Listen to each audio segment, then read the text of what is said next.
music. This game was created by a Brazilian YouTuber Andres Itos. Unfortunately, the game came to Game Pass and I was able to try out its final demo.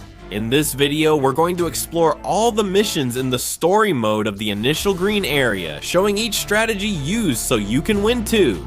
To help me out, I'm just asking you to like and subscribe because it really helps get this video to more people. Without further ado, let's get to the video. Let's go, my little kings. Let's start this thing. This game has a story mode with some really interesting missions. But before starting them, I needed to play a casual match to understand a bit more about how things work. The kings are all still locked, except for the king of nothing. Yeah, man, nothing. He's the worst king, but the only one available now. Unlock others by completing specific achievements. Each king has a pack of common cards, which are given out randomly at the end of each round. We also have match difficulties and perks, which you can unlock gradually. I set it to Squire difficulty so it's not too easy or too hard. That way the enemies are set and the match begins. Castle, you have to drag our base somewhere around here, man. Let's go with halfway for now. I don't know where the enemies are coming from. A battle starts when you only have 2 cards left in your hand. We have the blacksmith adds 2 attack damage per year? No, that's going to take too long. Paladin, attack troop, defensive stance. And the Joker increases the terrain level. Wait, let's at least have an attack troop here, right? And it's about to start. Go, Paladin. Hit him hard. Did you manage to do anything here too? You fool. Let's get this right. Look, throw the big ball right in the guy's face. This steel armor will protect your troop from the first hit it takes. Let's take this Joker here and throw it somewhere on top of this one. I don't know, for example. Man, now all our little soldiers are strong, huh? Go. Done. We crushed them. This is way too easy already, huh? Okay, let's go with the tower. I don't know what this money is for. I'll put it here. Look, to defend myself right. Look, in front of the castle. The big guy is a giant cannon, man. That's it. Archer, Paladin. Another castle? Can I have 2? No. I can use 10 coins to generate new cards here too. Let's go with the little archer so we have some more troops here, look. Because things are already starting to get crazy. They're attacking me, guys. They wrecked me. 50% chance to duplicate enchantment for an adjacent troop. And the unit's attacks trigger chain lightning. Oh man, should I send this one forward? And now I have to choose a decree. Royal, and I like this one, huh? We gain a poison stack whenever they attack me. That could help. Let's leave this static one for whoever's on the front line. Look at how they're coming. The dumb things are going over there. Here they come. But hold on, I have other cards here too. Adds 2 attack damage. Got it. I wasn't that smart when setting up my troops here. And now I'm kind of in trouble. Let's do this. At least it increases the damage for both. Go. You're already gonna get 30 coins and increase all the attributes of a troop or tower. It's an investment, right? Really? Come on, let's take this investment here. Whoa, merchant. Oh, this guy has some crazy stuff here. Portal. I'll take this 5th one that boosts humanity per year. I have a lot of cards, huh? I'll put it here since it's better. We can add another card since we have many. Let's level these guys up. Whoa, it's getting intense now. Oh my god, we crushed it. Hey, this one will do area damage to the fools who explode, huh? It's a skill you equip on the troop, you know? Oh, diplomat. My lord, the time has come to face another king. Oh, hold on. I'm even gonna sit up straight in my chair. Choose a king to face. We have the king of the nomads and the king of nature. Man, this guy with the dragon here, he's tough. I felt a greater presence here with this dragon. Let's go with the king of nature. That's it. I'm gonna put the lookout here since I'm already freaking out. Wow, destroy it, destroy it. Oh, is this going right? Is it working or not? That's it, good. If those guys survive, that's good. Did we win? Sorcerer is interesting. I'm choosing sorcerer, look. Put him here. Let's go. Oh my god, the king of nature is coming. The green creatures are here. Look at them. I got his cards. Green ones? Really? I'll save this. I have lots of coins here. I'll increase the investment now. Let's upgrade our paladins. Whoa, sudden revolt. Strength, strength, strength. Humiliated. Add a blacksmith here. Let's boost team damage. Wreck them. Don't give them a chance. Wow, if I get a duplicate card, then let's take static here, and let's see what we've got. One more arrow per attack. Man, nice, huh? Double shot. I'm gonna use it right here. Look, take that. Let's go. Let's go. King of Greed. Oh, there's no... Wow, no. Get out, man. No, they came to destroy my backline. That's messed up. Let's grab the dispenser here. Can I place it on the same one? Does it upgrade to level 2? I didn't know that. Stay strong. Wow, there are a lot of troops here. The King of Spells. But it worked out. It worked out. Easy. If I pick the wizard here, for example, I wonder, I don't have any more space to equip him. Now what? Huh? Oh, expansion mode, huh? I didn't know I had to pick a square, so I just clicked everywhere and chose a creepy spot.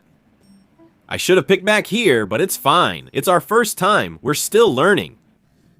That's just how it is. I'll put the mycelium here. No other way. Let's see how good these spores are. Come on, where are they? The creatures are already getting hit because the poison is amazing. Wow, we're getting some really different cards. This game is very diverse. I'm gonna take this Gigantify and use it on those guys, man. Whoa, damn. Wow, I don't even... Look at the size of those troops, man. Of course. Power, power. Wow, my paladins are huge, man. What's going on? From these ones, man, I'm gonna get more stats because this is really good. Okay, I'm gonna put this steel protection on the little archer guys. Exactly, because sometimes the King of Greed gets to them first. So with this group, I hope they hold on a bit longer so the paladins can catch up and protect them. I don't know, maybe it just makes sense to me. Wow, they're not going to... Oh man, the King of Nature will have to accept it now. There's no other choice. See, the spores are right there on the side. They're focusing. 3 decrees at the next Royal Council. I'll take this one. It's a bit greedy, but I think I'll make it. Let's go. Oh, it's coming here. My lord, our diplomats are already in a position to negotiate peace with the enemy king. Choose a king to negotiate peace with. Let's go with the greedy one here, man. Let's go with the greedy one, because the greedy one has been more troublesome, I think. Keep them on our side, evolve our paladins even more, and let's go. Things are crazy, my brother. King of Spells. They're screwed, my friends.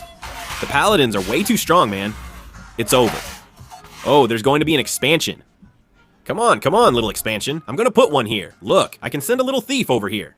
Hey, my build is really random, but it's working for now, man. I don't know what to say, man, but it's going. If I lose a round, will I get screwed instantly? Probably, right?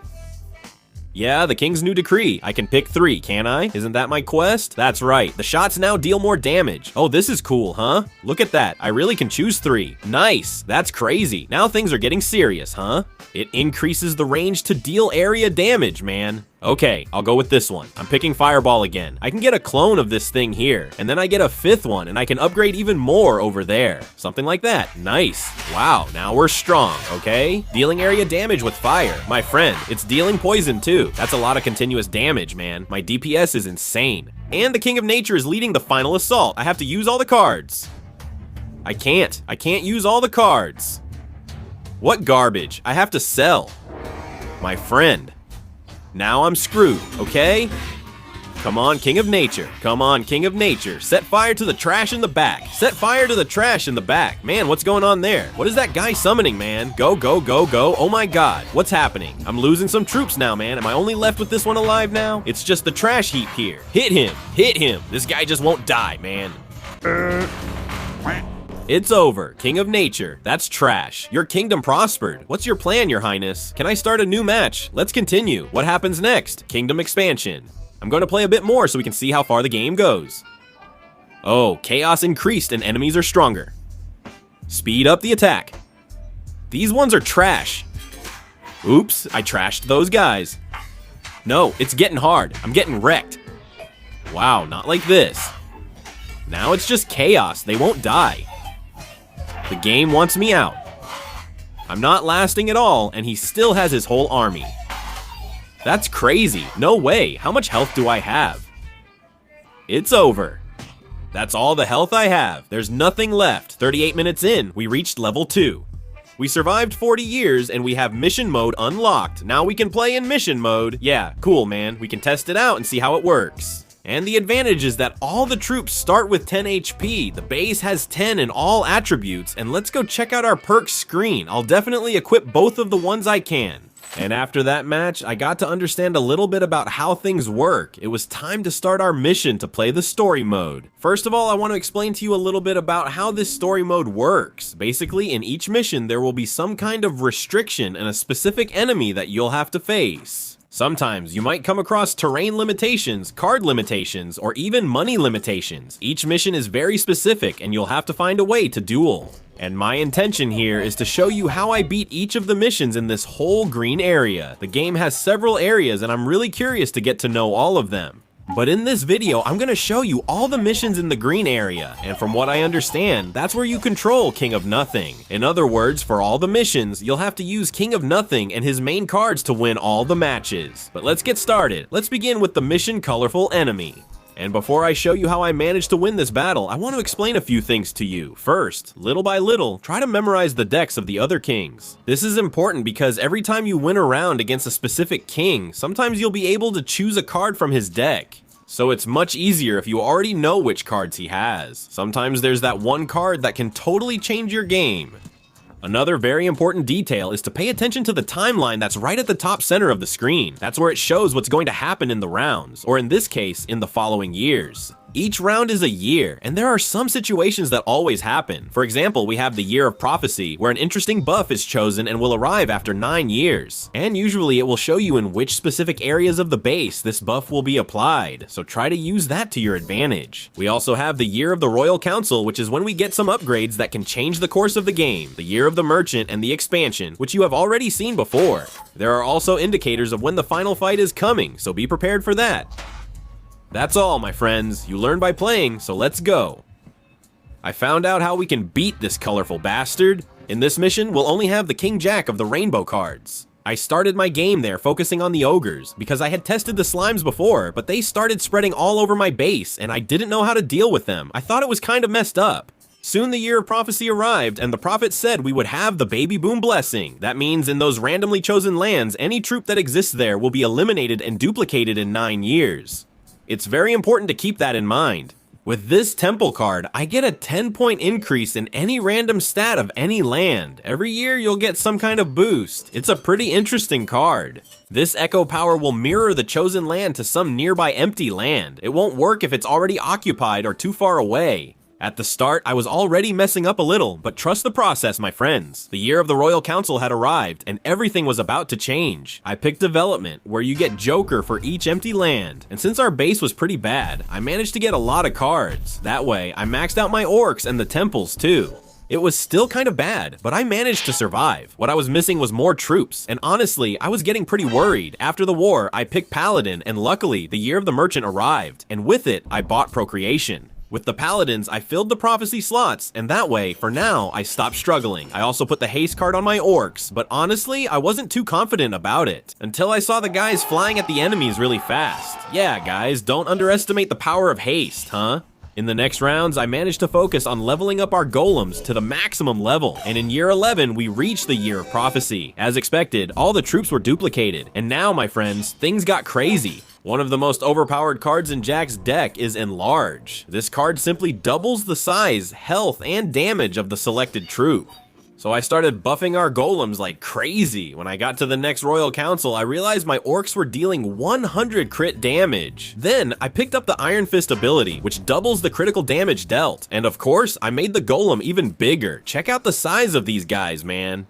But wait, they're about to get even bigger. During the Year of Expansion, I just grabbed whatever since I didn't need more. Whenever Gigantify appeared, I used it on the golems. Honestly, I started to feel bad for them. I got to a point where the golems didn't even get bigger, only their stats changed, you know? Watching it now while editing, I was kind of dumb not to give them the echo power. There was empty ground in front of them. And I was going to duplicate my golem troops even more, keeping the same stats. But that's okay. Even so, it was a real stomp. The following rounds were super easy. I started placing really random structures just to keep moving forward. In the next council, I chose the Catharsis Decree, which equalizes the damage of all base troops, using the strongest troop as a reference. My friend, check out the percentage of damage increase they got. Yeah, man, it was just absolutely insane. The following years were just total destruction. Seriously, man. Alright, I even used Gigantify on the boars and had the golems ride them. Their image looked totally glitched. It was awesome. At the last Royal Council, I managed to use more catharsis, so everyone's damage went up again, until we finally reached the end of all this mess. Jack from the Coloritos was all set with his final attack. If I were him, I would have given up. But alright, and now my friends, I'm not even going to say anything. Just watch this destruction and my live reaction. Let's go. Let's go. Let's go. Wow, where is he? Where is he? Where's the boss? He melted. He melted. Yeah, my kings, that's how you can beat this mission. Pretty easy, right? Let's go to the next one, guys.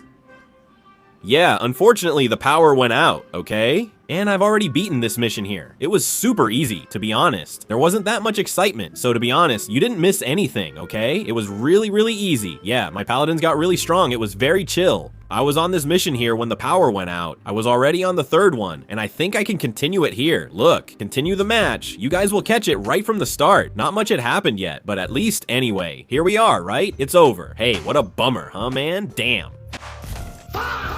Let's go, guys. Let's start the hunt game mission. On this map, we're used to hunting boars, but the king of the forest wasn't very happy about that.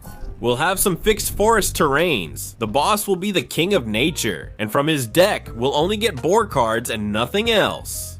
At first, we have a lot of archer cards, and we already start in year 4. For now, I decide to place them in the back. The biggest danger on this map are the elves that the king of nature has, because they focus entirely on the weakest troops, in other words, our archers, but there is a way to deal with that. In the council year, I had to re-roll the decrees twice until I got supplies. It clears the cards from my hand, and in exchange, we receive the king's full deck. With that, I placed the paladins, steel protection on the archers. I upgraded them too. I positioned a blacksmith between the archers and the paladins, and a farm on the archers on the right, along with a few more soldiers up there. Also remember that these forests increase the health of adjacent troops by 2 each year. That means our paladins and soldiers will get tougher each round. Steel protection is a card that can be very useful here. It will block the first enemy attack by 100 on the selected troop, and it has a cumulative effect. So, the more of these cards the troop has, the more hits it will withstand without taking any damage. I spent a few years normally, and in year 9, I placed the boars there in the center. I thought it could be interesting. Then in year 11, it was the year of the prophecy. But since this match already started without me knowing what it was, I think he increased our blacksmith's health by 100 there. In other words, we threw the prophecy in the trash. But at least I kept winning the rounds without any problem. Then in year 13, it was time for the Royal Council. And of course, I picked Catharsis right away. Now all the troops had the same damage as my paladin. I kept leveling up the troops, equipping more steel protection, and the trash enemies were crushed. Until year 15, when it was time to expand. I ended up choosing land next to the farm, and I sent some more boars over there. Check out how important it is to protect the archers when we face the Nature King. The cursed elves already shoot some really strong arrows way to the back. However, they deal 0 damage, at least until the protection runs out, and whether you like it or not. My archers are my biggest source of DPS, so they can't die quickly when facing Colorful Jack in year 17. With Giant unavailable, I chose Haste and used it on the boars, who oddly had my highest damage. I kept playing smoothly without losing health until year 21, I got another good Royal Council. With no better choices, I picked Repetition with this decree. Support structures apply the effect again. This includes the forests, the blacksmith, and the farm. I think this could be interesting. Having all these annual buffs duplicated. When I reached year 25, I managed to expand to a new piece of land and settled near the forests. I placed our thief card in that spot to see if it helps defeat the elves more quickly. The thief has this ability to jump to the back, right into the troops at the rear, and destroy enemies with pretty high damage. But on the other hand, they're quite weak in terms of health and resistance. Now, looking at the gameplay here while editing, I ended up noticing a mistake.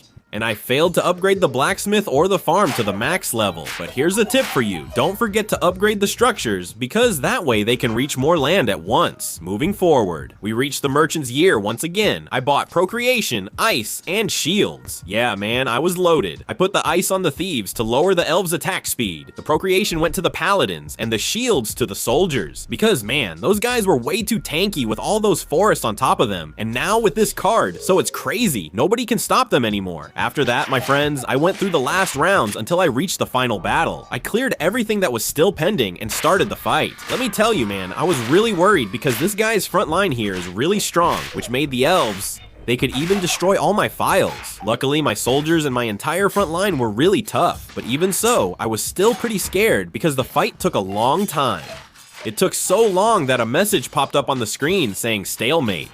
Yeah, that's how long it was taking. I kept counting every troop they lost and every troop I lost. It seemed impossible to win, but hope is the last thing to die, my kings. In the end, the boss went down, and after that, it was just finishing off the remaining dry noodles. And that's how I beat this cursed mission, guys. Let's move on to the next one then. This one is bankruptcy. The accounting crew messed up the finances, and now we're totally screwed. We simply won't get any coins during the whole match. And on top of that, we'll have 3 different enemies to face. Oh, that's great, huh? Let's go. Starting the match, we have a good amount of cards, and an important council upgrade to help with card swaps when needed. Start by placing the supports in strategic positions to be able to upgrade as much as possible the few troops we have. And here's a tip, my friend, ignore all the cards that need coins to upgrade or to work. After all, we're not going to get any, so there's no point wasting time with them. The blessing in this match will make the marked lands on the map get duplicated in my deck in the Year of Prophecy. Now, taking a quick look at the enemy's deck, this card here, Progress King's Remodeling, is really good. With it, you can destroy unwanted land, but in exchange, 2 other random lands will be upgraded automatically. Since we won't have any money anyway, do your best to destroy those 2 money structures on the map because they won't be useful at all. In the Year of the Council, I picked the decree that clears my hand and plays the king's full deck. I managed to buff my troops nicely, keep crushing it, upgrading everyone until the moment comes to decide which other king we'll face. I chose the spell 1, but honestly, I didn't think too much about it since I don't really know everyone's deck that well yet.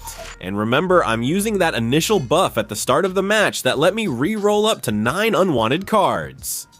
But soon, this buff will run out. In the end, I managed to clear the useless lands, upgrading my base even more. When the Year of Blessing came, it was useless because the troops there were already at max level, so I thought it was pretty bad. Keep advancing, always upgrading the troop owner. With that in mind, I opened up land in the Year of Expansion right next to the soldiers. Another really cool tip I can give you is the act of combining 2 cards.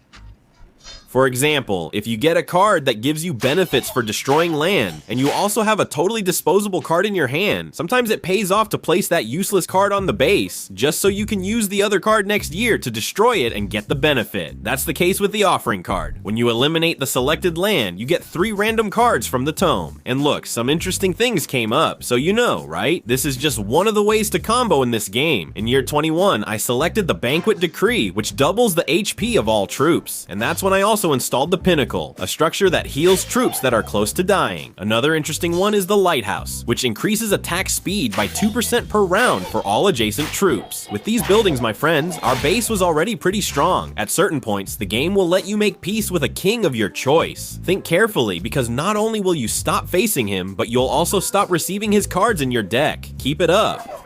Expanding the kingdom and strengthening the support structures even more. Honestly, my friend, it was really hard for them to beat me. My front line was almost immortal. Very few of my troops went down during the attacks. My archers had such a fast attack that it was basically 2 of my attacks for every one of theirs. I had double the speed, until finally we reached the year of the final war, and the Spell King was getting ready. But man, I was super confident, and really, we managed to crush the boss and all his troops at an insane level. Maybe not as much as that part with my golems, but it was pretty chill. Check this out, man. Only 4 of my troops went down. The rest survived. Crushing it, crushing it, crushing it. Look at the Spell Champion. Check this out. Look at the Spell Champion's health, man. We lost 4 troops, man, but no, yes. 4 troops, really. I regret it, King of Witchcraft, but you went to heaven, there's bread. Yeah, guys, I think you got a good idea of the timing and how the strategy works in this game, so let's get straight to the point. In the farmland mission, we have 5 farm structures spread out, and here, my friends, the idea is to stack up troops without mercy. The map's blessing, at least for me, was the baby boom, so the troops on the right side will be duplicated in the Year of Prophecy. Don't be afraid to sacrifice some land to favor the support structures. I focused a lot on dealing static damage with my archers, vampirism for the paladins, and I even tested the defender troop. Basically, it doesn't deal damage, but it reflects all the damage it receives. I thought it was an interesting troop to protect our archers even more. more. Enlarge is also very important on this map. Whenever you get the chance to face the colored jack, look for that card. Other than that, just keep moving forward, always keeping the advantage. And in this build, I even used the pinnacle too, but honestly, I don't think I even needed it. Near the end, I threw in a random cemetery there, which didn't even do anything, because for it to work, it needs to be connected to an adjacent troop. And finally, we reached the final stage, and again, I crushed the King of Spells. I think this is the first time I've had more troops than the boss. And honestly, this is a pretty chill map to play. There are a lot of good strategies you can use here, and the challenge is actually pretty easy. In this mission, Furnaces, it's maybe one of the most different ones on this starting island. You're almost forced not to use troops, and that's exactly what I did. I think they want me to focus 100% on defensive attack, so I'm really going to invest in these walls. And man, what a crazy match that was. I totally buffed the towers and kept placing structures that would strengthen our defenses more and more. My tip is, use and abuse those quarries, because you'll get 2 damage on all base tiles per year. Whenever you can, also keep strengthening the walls using the builder card. The osmosis card increases all attributes of the selected tile by 10%, and all those tiles that are the same as the one you picked. So my friend, you can use that card without hesitation. You won't regret it, and that's how we went, just upgrading the structures until we reached the final round. And the Stone King was furious. See for yourself how super easy it was to defeat this boss. And if you do this too, you'll earn an achievement for winning a match without using any troops. So that's another tip for you. I think it went well, King. And the Stone Canton. Trash but master. With the Stone Guy crushed, I went towards the mission. Okumi, this one is also quite different. Basically, we only have 3 focuses on terrain, free to use, nothing else. Man, this mission here. The secret is to make good use of your soldier troops and the archers. Since I knew that the number of troops would be a very important factor, I made sure to put Quinta right in the middle of them. The blessing on this map will only work well if you leave the spaces empty, because if you put something there, like the baby boom blessing, it won't help because the terrain will probably be unusable with too much static and breeding. I managed to advance without problems. And an important tip here, in the council, I picked the diversification decree. It's really cool. It gives you a very good variety of cards in every round. However, when the colored jack appears, you won't have access to his cards, and only the options of your basic enemies in the match will show up. I missed having the giant and all, but it's fine. I was able to complete it anyway. The adrenaline card is really good because it increases 1 attack speed per second during the fights. You'll notice how it made a big difference later on. My focus was always to put breeding on the soldiers so they become a strong front line, and the archers can deal damage freely, reaching the final battle. Again, against the trashy little wizards, I managed to get rid of all the cards in my hand, and now my archers had several adrenaline cards stacked. Honestly, I was really surprised by the attack speed of the archers. At the end of the fight, I just mowed everyone down, man. That's crazy. And so there was no other way. We managed to win this challenge as well. Damn, look at the attack speed, man. My God, my God. My friend. Mission accomplished. I can't believe it. And finally, we've reached the second to last mission, Royal Guard. We're already starting year 14 with the Paladins, pretty buffed, with steel protection. The difference is that the enemies are already pretty strong. A card I hadn't used yet is the Library. Basically, it gives you a 50% chance to duplicate the buff effects of terrain or adjacent troop per round. In other words, we can keep upgrading the steel protections like crazy until they become practically invincible. Offering an Echo Power can also be very useful cards if used well here on this map. Prayer and Enlarge are also good upgrades to use. Since I had already lost a life to the sorcerers, I realized they could become a problem for me later on. So when it was time to ask for an alliance, obviously I made peace with them. Am I going to keep suffering for nothing? Of course not, right man? Hello. And so I kept going, passing through the years calmly, buffing my paladins more and more, until we reached the year of the war with the boss. This time I faced the time trash, and honestly, they didn't stand a chance. They were simply crushed. And just a detail, guys, I didn't pass all the missions on the first try, you know. I'm just showing you the strategies that worked. but there were some matches that were pretty tough. But that's how you learn, right? And now finally we've reached the last mission of the map, Total War. You're welcome. We'll have to face all the kings throughout the years, and our only buff is starting with all the cards in the deck. So let's go. The best strategy here was to use the cemetery, honestly. I had no idea how overpowered that card could be. Basically, the adjacent troops that were taken out come back into battle as little Blood King minions. That gives us more resistance during fights. Plus, they're super fast and charge at the enemy without mercy. Another combo I used was the Demolition card. With it, you pick a terrain to completely destroy, but in exchange, you can trigger the Royal Council. I didn't have much luck with the options, but I went with Gunpowder, because with it, the damage range increases by 30%, and I imagine it works for both troops and defense structures. At least I hope so. With the Echo Power, I boosted my soldier troops even more, and kept buffing them over and over. Honestly, my strategy here was pretty simple. I didn't try to get too fancy, I just focused on the starting soldiers and made them as strong as possible. In the end, I used the offering on our 5th one and managed to get another spawn. The risk was worth it, and here we go, facing the filthy Blood King. Fortunately, my friends, the red dry mass was completely annihilated. There was no chance. Go sit on the devil's lap, man. You gotta respect Blancs. And just like that, we completed all the missions in the green area of the kingdom. So what's your rating for this beautiful Brazilian game created by Andres Isso? Honestly, I really enjoyed it. The cards and strategies were very well thought out, and the gameplay is really fun and addictive. I truly hope you guys enjoyed this video. If you want me to complete the other stages, let me know in the comments. And the secret emoji this time, of course, has to be a Joker card. Put the Joker in the comments so I know you watched until here. And before you go, check out these videos on the screen to keep watching more content from the channel. Big hug, God bless, and I'll see you in the next video. Zambra!